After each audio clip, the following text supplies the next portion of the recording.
I'm Paul Higgins, an ex-corporate executive turned business owner who for 5 years struggled to grow a cloud consulting business whilst battling a chronic disease. With the help of mentors and experts, I got the business model right, built a sales and marketing engine and developed a high-performing team that ended in a successful exit. I received a kidney transplant from a mate, and now on my second life, I dedicate my time to helping other cloud consultants scale quickly with less effort to enjoy life. Detecting an accent?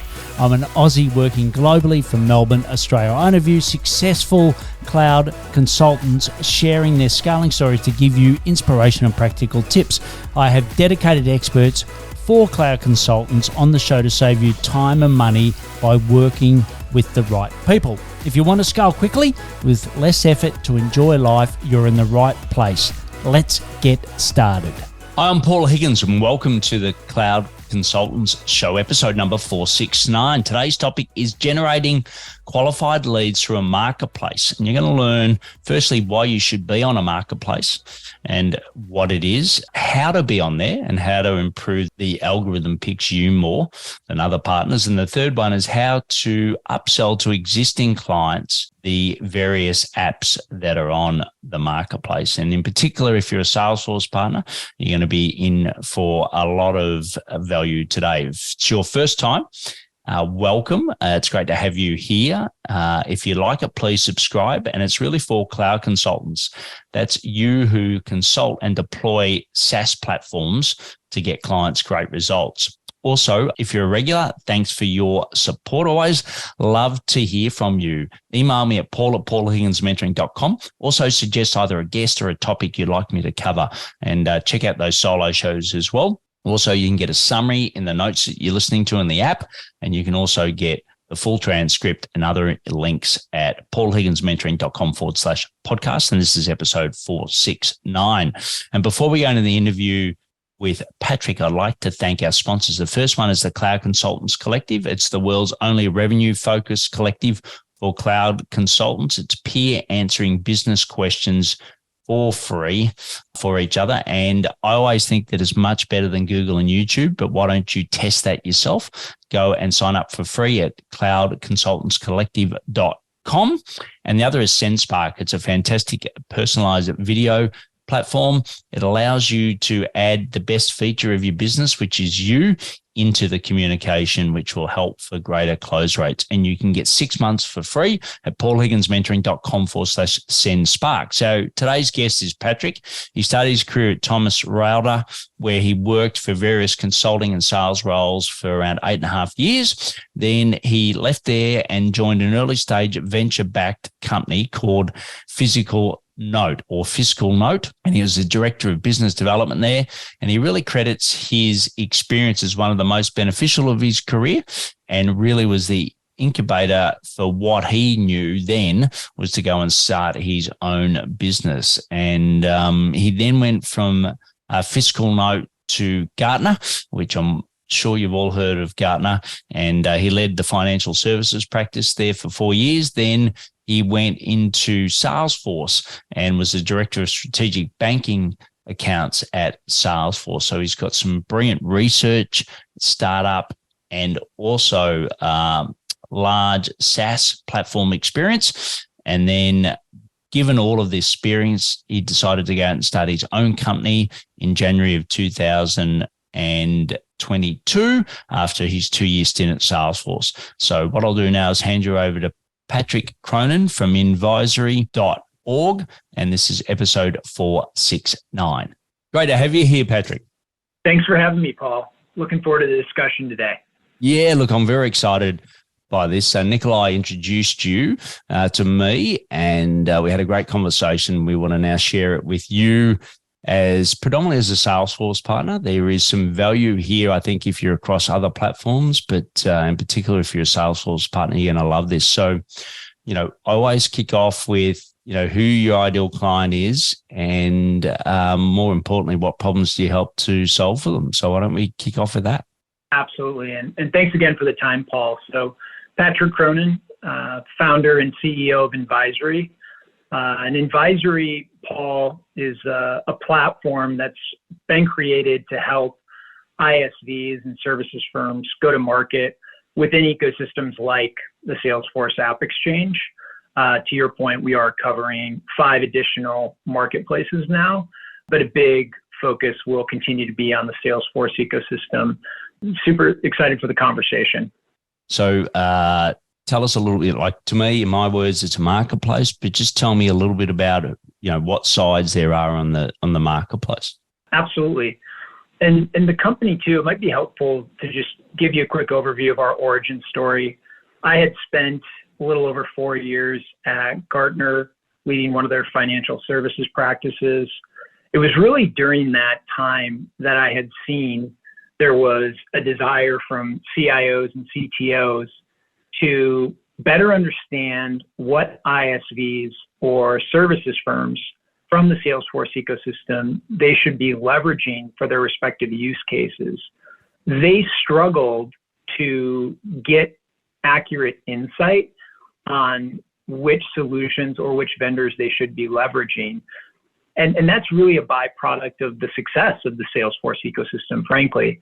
You now have over 5,000 ISVs. You have over 2,000 SI partners. That makes it very challenging for people to know on the customer side which ones to use for any of the use cases that are coming across their desk. Seeing that Gartner, G2, Capterra were not providing granular coverage as it relates to these ecosystems, I had seen a real opportunity there and continue to think about it, work on some ideating around the problem and how to potentially solve for it. Fast forward to, post Gartner, and I had moved to Salesforce, where I saw this problem even more closely during my time there. So I started to work in my free time a little bit more on this and came up with the concept of building out a marketplace that was not transactional, but really could act as a Gartner for the Salesforce ecosystem, provide data-driven coverage on all of the ISVs and all of the services firms, so customers could quickly know which solutions they should be leveraging for the use cases that they were looking to solve for. Beyond that, we really wanted to create an experience, Paul, that was different from a G2 or a Capterra when you're coming in typically once every 3 to 5 months when that use case does come across your desk. We've built some functionality into our platform that creates a much more tailored experience. So customers can just pop in on a bi-weekly basis and review a tailored carousel that is surfacing for them ISVs or services firms that are the most relevant for their particular industry sector, for their job title, their business unit. So our goal has always been drive automation and create more of a repeatable process and reason for customers to come back in and engage and stay up to date on SIs or new ISVs that might be able to help their business create more business value that's derived from the Salesforce platform. So from the demand side, from the client side, obviously we've got standalone companies that are looking for either an ISV solution or an IS solution. But do you also have Salesforce partners themselves also looking for an ISV provider or a particular apps to sell to their clients? So is on the demand side, is it, if I got it right, is it like 2 key clients, I suppose, sitting on that client side, the demand side? Yeah, it's a great question. And it's really broken out into 3 personas. So you were spot on. You've got the Salesforce end customers who are looking to identify the most relevant ISV or services partner. And then you also have both the ISVs and the services firms that are looking to identify the most relevant customers to sell into. So that's really how you would think of breaking out our 3 personas. Now, any Salesforce customer can create a free profile, come into the advisory marketplace, and search for or receive intelligent recommendations on ISVs or services firms that may be most relevant. And then we are capturing all of that intent data activity, whether it's a customer clicking into the profile of an SI, or it's a customer searching for, I'm looking for a CPQ consulting partner. We are capturing and providing that in a real dashboard view for either our ISV or SI customers. And because of the granularity of that end user's information, who is providing that intent data, they receive the name, the email, the company, the job title, and the business unit of that Salesforce end user, and can perform lead gen outreach by reaching out directly to that individual and stating that they notice that they might be interested in a CPQ partner. Great. So that's some great background. So let's just dive in, because I think most of you listening at the moment are probably Salesforce IS partners, right? So, and I think you said the split is roughly about 40% of the current search volume is for that. So as a partner, we're all looking for more self-generated leads. Like Salesforce are great, but they don't always provide them in the right time. They don't always provide them with enough notice. So it's always great to have another source, right? So I'm let's say I'm in financial services. I'm looking for a partner, and let's say I'm looking for a partner in the US, right? As an example. So just take us through what the experience would be like, or what are the key things that the client, the Salesforce client, is putting into the platform to get closer to picking the right IS. Yeah, it's a great question, Paul, and it's cut into a couple of different flavors for that end user. The first would be they can rely on those intelligent recommendations, pop into their advisory account, and just look to see who has been filtered through and recommended to them as a relevant prospective partner. So all their profile details, are an advisory data-driven algorithm scoring that particular SI firm. That would be the first way. The second way would be the end customer could do a keyword search for something like the example I mentioned earlier, top CPQ consulting firms, right? And then from there, they can sort by either most relevant or by highest advisory score that have CPQ coverage. The third way, we've actually created a tailored connector feature where end customers can answer a short 15-question survey within the platform. Once our system intakes those survey results, it's taking those responses and matching them up to our algorithm with the most relevant consulting firms based on the way the customer has answered those particular questions. So it's a very seamless process for customers to take this large group of 2,300 consulting partners and narrow it down to a short list of closer to 5 to 10. And then from there, the customer can reach out.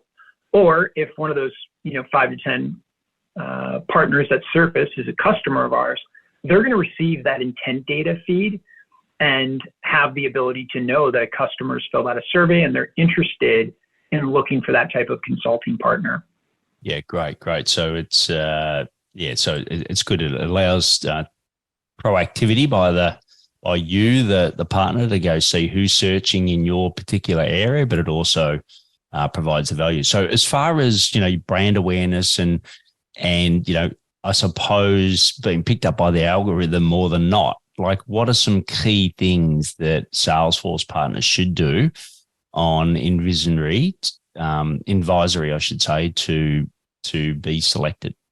So it's a great question, Paul. And a couple of important things for partners to consider.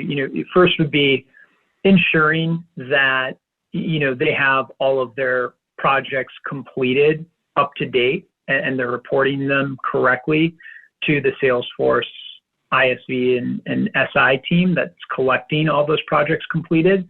Another would be, trying to certify as many team members as possible. One of the inputs of our algorithm in assessing SI partners is certifications by employee, not just overall certifications of the firm.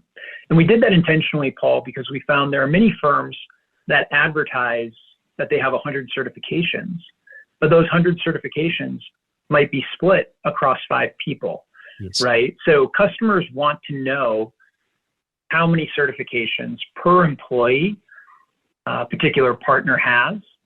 And we have found that it's also a big value add because if you're certifying your sales team at a partner, as an example, there is more likelihood that you're not going to run into issues with disagreements about scope or things being overcommitted to during discovery conversations. So there's a lot of value in certifying as many of the team members as possible.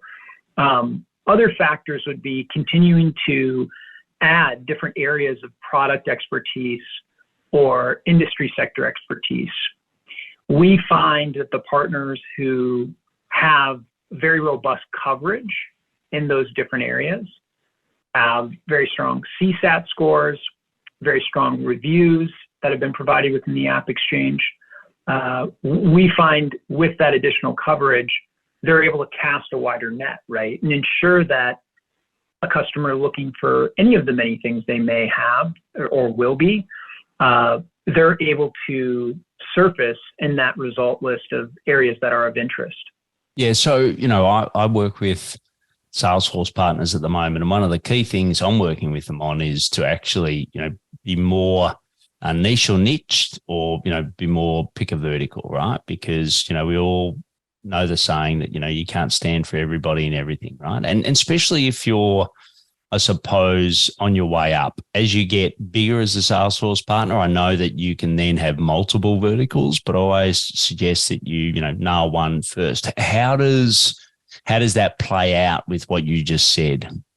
Yeah, it's a great question. And all it really means for that SI partner is if they've decided not to, let's just say they really want to stick with coverage for Marketing Cloud, Sales Cloud, and Commerce Cloud. All that means for them is, they will not be surfacing when a customer is looking for Service Cloud. So it really just lessens the overall opportunity that could be generated for them as part of the platform. But from a pure scoring standpoint, no one is being dinged as part of our algorithm. And I actually very much agree with your comments, Paul, on not trying to promote yourself as a partner that has expertise in a certain area just for the sake of promoting it. Yes. I actually would argue that's very detrimental to the ecosystem and to customers. And so I should clarify that point to say there's the one side of it, which is the more product areas you're covering, the more industry sectors you're covering, more likelihood you will surface. Yeah. But it will not impact if you decide to just focus on 3 key cloud product areas, one industry vertical. Anytime someone's coming in for one of those 3 product areas or that industry vertical, you still will surface and your score will remain, very, very strong as long as those other factors we mentioned are accompanying your profile. Is there any place in the algorithm for customer reviews? So past experiences on the platform, does that at all impact the score?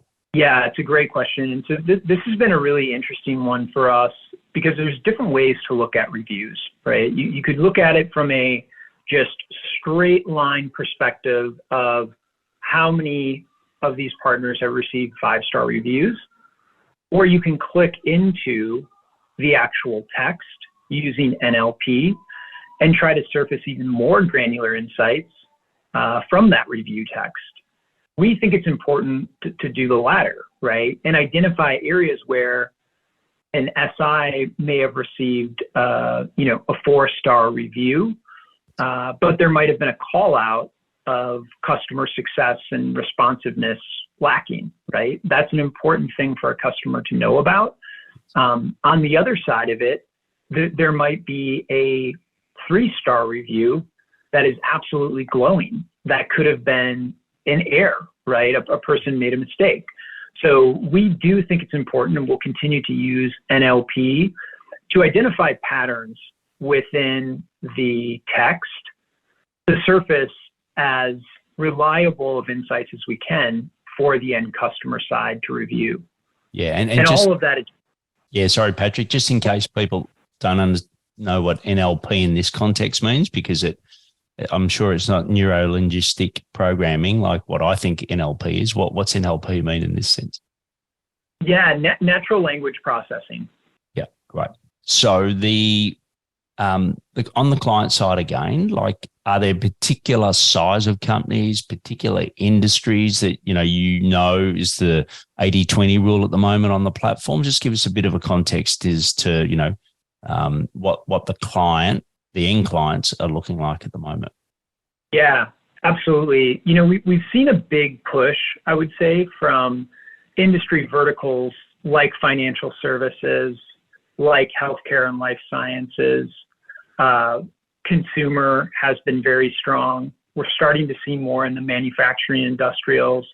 I would say at the moment, the two biggest or consistently the most popular verticals for us, as far as activity is concerned, have been financial services and HLS, which is an interesting one, right? Because they are two of the most heavily regulated industry sectors.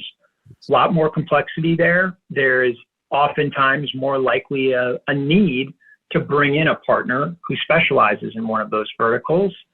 So we shouldn't be that surprised by that, Paul, from our perspective, given people are really trying to ensure they're doing the things that need to be done right versus trying to do any of this work in-house. And, you're listening to Patrick and you're thinking, is this, worth me getting on this platform, right? Is there, any on the other side, the IS partners, is there any attributes, are they all, 200 plus seat partners, or is there a mix? Just give us a bit of an indication of who's on the platform from the supply side at the moment. It's really, I'd say closer to, 90% end user for the moment. We probably have about 10% of partners who will come in, and it's difficult to know, Paul, if they're coming in just to, test out the platform and our algorithm to see for themselves how it meets expectations versus their perspective on a solution that they're very well versed in, or if they are actively working on projects where they're looking for something that may be a good fit for a prospective customer, and they're actually using our platform to identify solution recommendations. But 90% is end customer activity. So we would expect that will continue to be the heavy majority of the overall engagement activity. Yeah, okay. And the way that people, so, once again, I'm a Salesforce partner, I'm thinking, okay, this is great. I want to search. I want to get in there and see what people are searching for. How do they sign up? How does the process work? They can actually come to advisory.co.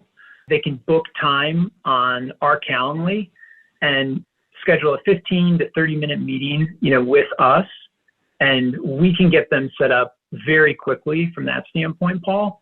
It's entirely free for them to go in and sign in as the owner of a particular profile or a SI partner's profile within the platform. They will just have to subscribe if they're looking to get access to any of the buyer intent data to track what end users are looking at and what may be most relevant so they can uncover lead gen opportunities. So it is very much something that we love having those conversations, even if, SI partners are not looking to do the subscription. We still enjoy the conversations and helping them get set up as a free user, both to leverage it for their own use cases, as well as provide feedback to us on if they think there are any areas that they would challenge as far as how we've scored their firm within our marketplace. Yeah, great. And look, we'll have all the links in the show notes, but it's home.invisory.co, but it'll be in the show notes. If you want to jump in quicker, you can do that. And we're listening to episode 469, Patrick Cronan. So on the let's say that I'm a Salesforce partner and I'm looking for an app solution for one of my clients, right? So how does that scenario play out? I'd say that's where we think, Paul, the 10% of the SI usage and activity is coming from within the platform. And frankly, I think there are so many apps now to cover that it would make sense for them to pop in quickly and leverage the advisory marketplace to ensure that there aren't any new apps that they haven't been aware of or that have scored very well that are worth doing some evaluation on, just given they want to ensure each of these partners, when they're working with the customer, obviously they're providing very strong project outcomes on the delivery side. Using our platform is a great way for them to quickly surface any particular new ISVs or apps to bring into a project to ensure that successful delivery. And it's a very simple process for them, right? They can just create that free profile and come in and engage, very seamlessly and quickly. If they want to kick things off with us, we're always happy. The team and I are always happy to jump on calls and walk them through that setup process. But it is a very quick 2-minute process, and then they can start searching and engaging within the marketplace to surface any relevant ISVs for prospective use cases. Right. And from the apps perspective, is it both new, so i.e., what's already in existence in the marketplace itself, right? But is it also the ability to find someone to build a solution that doesn't exist? Does it cover both, or is it just covering one aspect at the moment? That's a really good question, Paul, and something that we've thought a lot about. We are not currently doing that. We are currently only providing coverage of all of the existing apps and consulting partners from the Salesforce ecosystem. That could change over time, right? But today, that's our comprehensive coverage. Yeah, and look, if you are listening, you've got a need for that, please reach out to me, because I do know a lot of great ISVs that are building apps in different parts of the world. So I can certainly help you in that. But for existing apps, I think, this is a great platform for that. And what I really love is, my background at Coca-Cola was always, we had lots of clients, and we were always trying to look to sell more products to existing clients, right? And I think this is a brilliant way. If you see a gap or an opportunity and you're trying to look to get more revenue from your existing client, this is a great way to do that, because the solution could be sitting there, you're blissfully unaware of it. All of a sudden, you've got the solution, and it just makes it so much easier to get more revenue, which we know is a great way to build our overall revenues, to get more revenue from existing clients. I think it's a really, really smart opportunity that, you're listening to, you're getting a heads up before a lot of the market does. So you're going to benefit from that.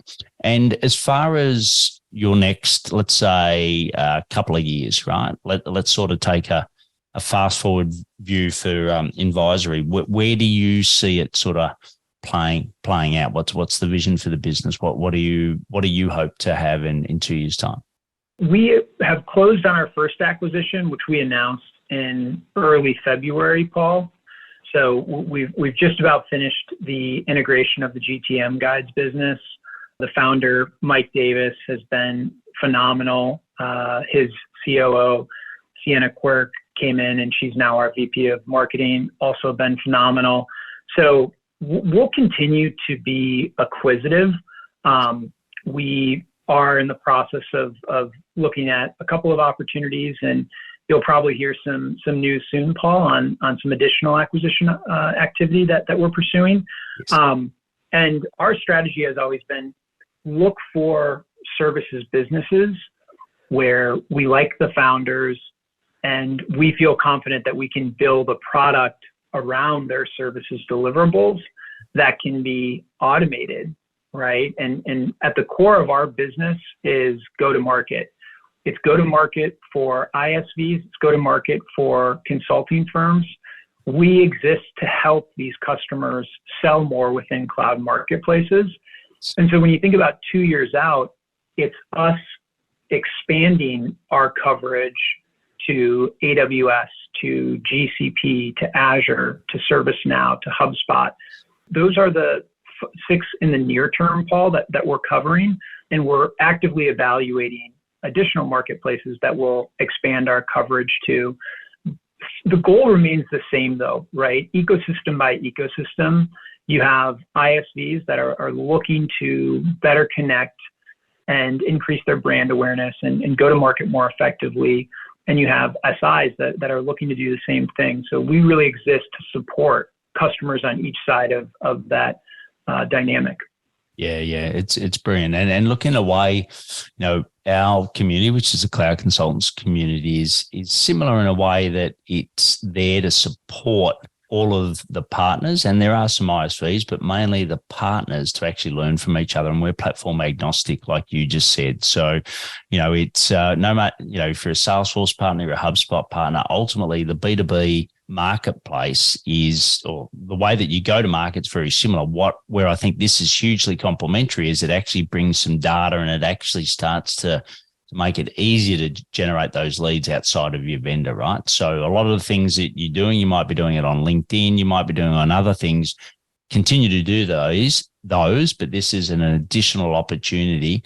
And as your algorithm gets a lot better, you'll get better quality leads, because as we all know, getting leads is great, but when they're 90% unqualified, that's not a lot of fun. Whereas, the quality of the lead is going to be so much higher through this. So, I think it's brilliant. We've just, once again, it's episode 469. It's Peter Cronan from advisory.co, and all the links will be in the show notes. So what we'll do now, Patrick, is go to the rapid fire. You ready for the 4 questions and quick responses? Absolutely. All right, let's do this. So the first one is, what are some daily habits that help you scale advisory.co? Yeah, I'd say I am religious, Paul, about a 5:30 a.m. workout every morning. That really helps me get energized for my day. I like to get online early, ensure that I have good awareness over each of the meetings that I have for that day. I'm prepared for them. It's also a time when, as you can imagine, we're in startup mode. We just added our 18th employee, so we're still very, very small, right? And there are constantly different people reaching out about different things. So once 9 a.m. comes, it's hard to have a free moment and really just focus and plan and strategize your day. So I really find that time in the morning is a great time to just catch up on administrative work, get organized for my day. And without the morning workout, I will say, I've had those days where I miss it. The day is very different. That's for sure. Yeah. That's perfect. And the next one is, how do you find out more information as the founder and the CEO of the company to scale it? I follow a number of different organizations, and I've found Product Marketing Alliance is a great organization. If folks aren't already, they should check that out. Pavilion is another one that we're an active supporter in, and always great content coming from the Pavilion team. Sam Jacobs is great. I would also say directly from the partner programs of all of these platform companies. We've spent the most time with the Salesforce partner program, and their leadership team has been so incredibly supportive of the advisory team. And we learn so much from each conversation. That Salesforce partner account team, program team, incredible, how much you can get from one conversation as far as learning. So we are actively following and trying to learn as much as we can and keep a pulse on everything that they're releasing, right? Because they are the true thought leaders of this ecosystem, and there's a ton for us all to learn and try to capture from them. Yeah, great. And the next one is, if we could grant you one wish for advisory.co, what would it be? I would say unlimited salespeople. Brilliant. Well, there's a cue for that, but I'll put you up the top. The last one is, what you know now, right? What would you have done differently given what you know now? I think the only thing, and it's something I've thought a lot about. The only thing we would do differently, Paul, is I would say we probably would have gotten into market even more quickly. We had a strong feeling that there was a big problem, a big gap in this area. And I founded an advisory in January of 2022. And we waited about 8.5 months before we actually launched the product. We spent a lot of time refining it. We spent a lot of time doing empathy reviews, ensuring that we really had a tight product market fit, while the entire time we felt very convinced and confident that we did, and we were correct. So I would say the only thing that I wish we would have done differently is take that to the market even earlier than we did. Yeah, and it's easy in hindsight, but if you're listening there and you're about to launch a product, progress, not perfection, is a good way to do it. So you can find out more about Patrick and the business, like I said, is home.invisory.co. It'll be in the show notes, but well done for what you've created. It's always good to sit on the research side. So, Gartner, and then you went into the company side, but there's nothing like actually building your own business. And, you're 18 employees now. You've got, a massive opportunity on upside, which is ISV's 5,000. You've got, 2.3 for the partners themselves. There's enormous upside here, and this is going to really benefit you as a partner. So at the moment, as a Salesforce partner, it's going to benefit you. But as you heard Patrick say, if you're, an AWS or if you're a HubSpot partner, it's coming to a town near you very soon. So it's great news, and well done for what you've created for what is a fantastic industry to be in. Well, thank you for that, Paul. And thank you so much for the time today. It's been great to chat with you, and really looking forward to hopefully joining sometime again soon. All right, brilliant. Well, I'll hold you to that. Thanks, Patrick. Thanks, Paul. What a great interview by Patrick, and I really encourage you to go and do that, 5-minute setup. Also book the call, because this is the way of the future, using AI and the algorithm to find the right, or help the client find the right partner. And if you're on the platform, you're, upping the odds. So share on what you have found and what you really liked about Patrick on LinkedIn. Just take a photo of the podcast would be great, and share it and thank him. Also share it with your peers, especially if you're a Salesforce partner. Share it with other peers as well to get them on the platform, because everyone loves a friend like you for doing that. Check out our solo shows, as I said. And if you're scaling your cloud consulting business and you want to know whether you've got the right pillars in place, you can go and find out with our free ebook. Just go to paulhigginsmentoring.com/blueprint to get your free copy today. And please take action to scale quickly with less effort to enjoy life a lot more. Learning is just one piece of the puzzle. It is now time for action. Head to today's show page at paulhigginsmentoring.com/podcast. Get the links and put it into action.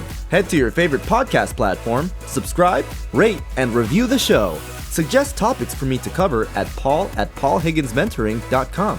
And don't wait one more minute to gain access to content, especially for you, a cloud consultant, at paulhigginsmentoring.com/newsletter. This could be the difference between wasting time figuring it out yourself or scaling quickly with less effort to enjoy life.